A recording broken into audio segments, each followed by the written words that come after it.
শুভেচ্ছা।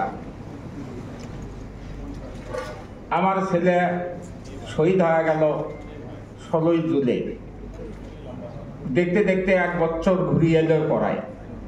আমার ছেলের সাথে আরো যারা শহীদ হয়েছে তাছাড়াও ওই রকমের সময় গেছে। এখন কোনো ছেলেরা কোনো আইনের আওতায় আনা হয় না এখন পর্যন্ত। আমি দাবি জানাই সরকারের কাছে, এটা যেন আইনের আওতায় আনে কঠিনভাবে তাদের বিচার করা হয়।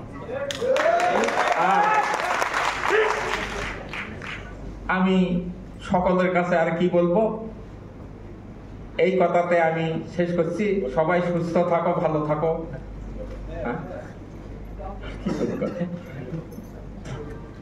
আমার ছেলেটা আমার সংসারের মধ্যে একটা প্রদীপ ছিল।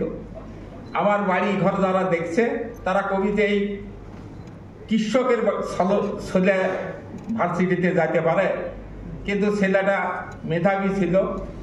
ওই 8 লাইন থাকি মানুষের ছেলে কিশনী করায়। এইরকম করতে করতে শহরে যাওয়া কিশনী করে খরচ কমিয়ে দিতে লাগছে।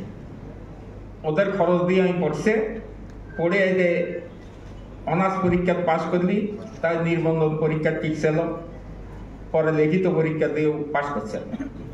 এমন ছেলেটার আমার আশা ছিল যে একটা চাকরি বাকরি করবি, হয়তো আমি দেখে হয়তো মরে যাব।